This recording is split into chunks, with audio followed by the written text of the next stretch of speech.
जय माँ काली भक्तों, आपका बहुत बहुत स्वागत है मेरे इस चैनल में।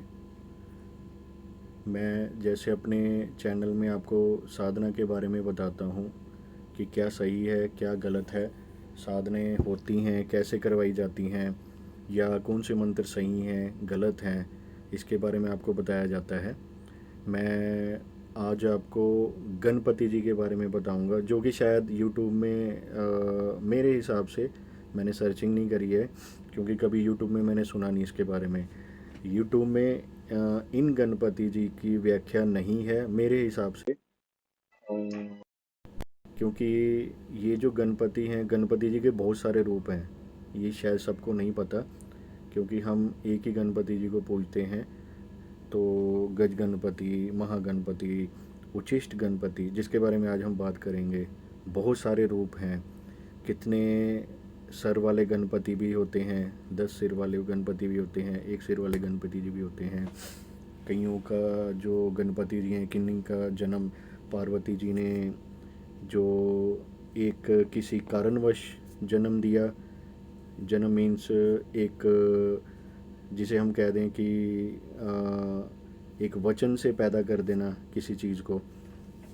और एक उनके पुत्र भी हुए हैं जिनको हम गणपति, जिनकी हम पूजा करते हैं, गणपति जी। तो आज हम जो बात करेंगे उच्छिष्ट गणपति जी के बारे में करेंगे। ये सबसे अलग हैं, ये सबसे, हम कह देंगे कि एक अलग ही देव हैं ये। तो इनके बारे में देवता हैं ये। तो इनके बारे में मैं आपको नॉलेज दूंगा कि ये क्या हैं।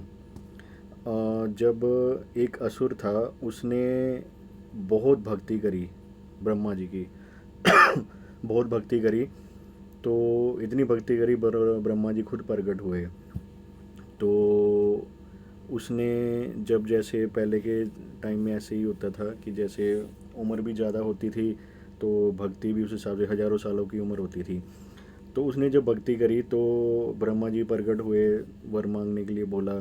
तो उसने यही बोला कि मुझे जो है अमृत चाहिए, जो सूर्य मंथन के दौरान निकला था, क्योंकि वो असुर था।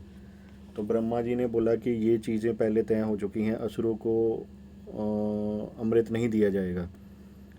तो ठीक है, उसने बोला कि मुझे फिर अमर होने का वरदान दो। मैं अमर हूँ, उसे पता है मरना सबको है एक दिन, लेकिन अमर हूँ, मेरा वध सिर्फ उसी से हो जो उस टाइम संभोग में लीन हो। ऐसा देवता हो जो संभोग में लीन हो। कोई पशु, कोई जानवर, कोई आदमी मुझे ना मार पाए। देवता संभोग में लीन हो, और संभोग में लीन रहता हो, वही मुझे मारेगा।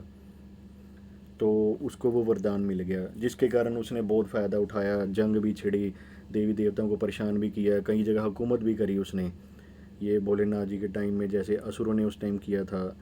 तो जब ये चीज़ें होने लगी तो सारे भोलेनाथ जी के पास गए। उन्होंने बोला कि मेरी तरफ से इसका कोई हल नहीं है। फिर ब्रह्मा जी के पास गए, उन्होंने बोला जो वरदान दे दिया सो दे दिया, इसका कोई हल नहीं है। तो जब ये चीज़ें हुई, फिर उस टाइम पार्वती जी ने जब ये बातें सुनी कि सारा कुछ ये तबाह कर रहा है और कब्ज़ा कर रहा है, हर जगह पे कब्ज़ा हो रहा है, तो उन्होंने एक गणपति जी प्रकट किए। तो वो जो गणपति थे उनका नाम था उच्छिष्ट गणपति।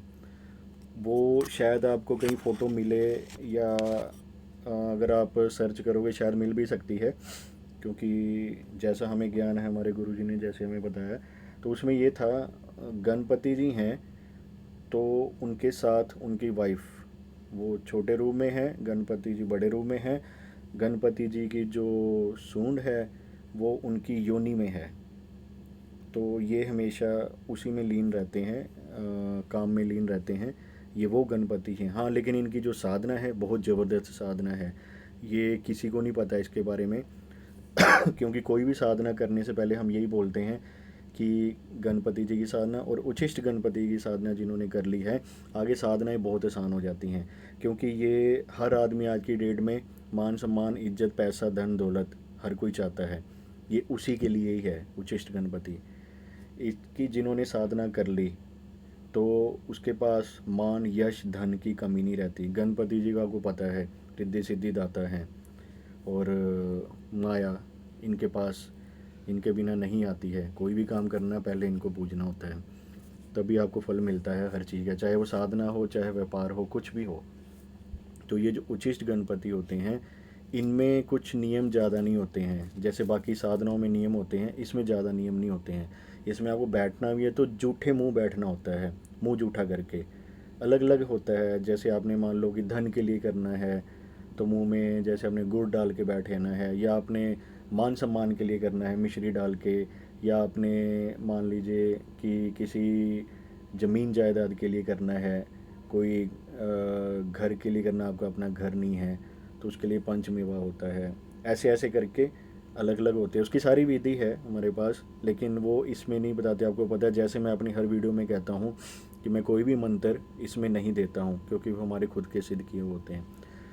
तो ये गणपति की साधना में और भी बहुत चीज़ें हैं जो शायद कामदेव की जो साधना है उससे मिलती जुलती कुछ चीज़ें हैं इसमें। ये तब बताई जाती हैं जब ये साधना करवाई जाती है। तो मैं आपको बताने का यही उद्देश्य था कि कुछ साधनाएं गुप्त हैं जो नहीं है, अभी मैं और भी डालूँगा जो यहाँ पे नहीं है, ठीक है। मंत्र लोग अपनी तरफ से बना के डाले जा रहे हैं, जो उन्होंने खुद नहीं सिद्ध किए। उसका जिम्मेदार कौन है? मैंने बहुत लोगों को पागल होते हुए देखा है साधना के टाइम में, यूट्यूब से मंत्र लेके साधना कर रहे हैं, और मंत्र इतने गर्म है कि उनके दिमाग में चढ़ गए, जिनकी बुद्धि भ्रष्ट होगी, बुद्धि काम नहीं करती है।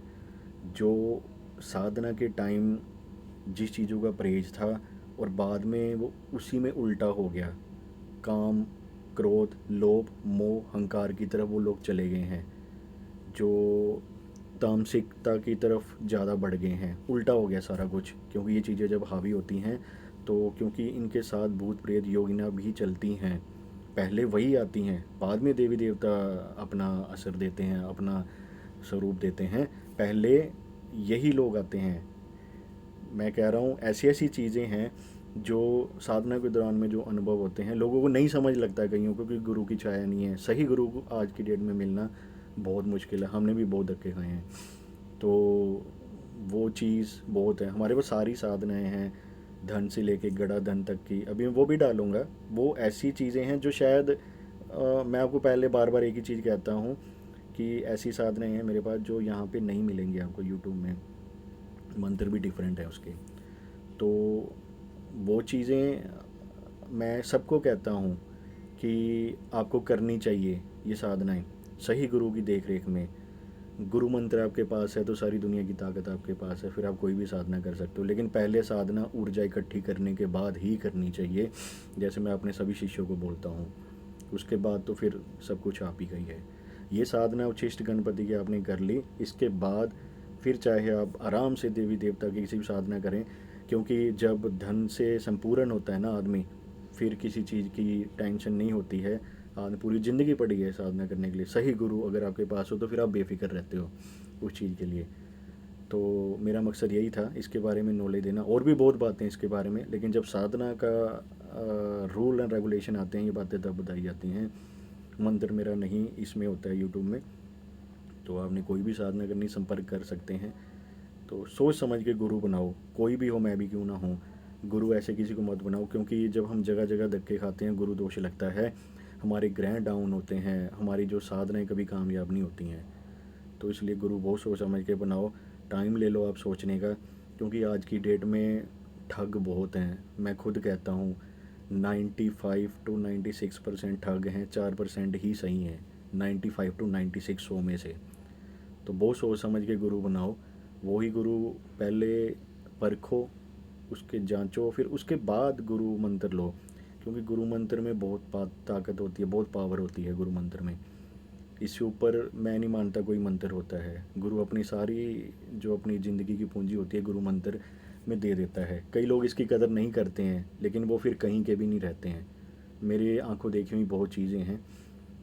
चलो, उच्छिष्ट गणपति की साधना के बारे में जो हमने आज बात की, इसके बारे में और भी बहुत बातें हैं जब साधना के दौरान बताई जाती हैं। तो मेरा यही कहना था। चलो, माता रानी आपका भला करे, सुखी रखे आपको और आपके पूरे परिवार को। जय माँ काली।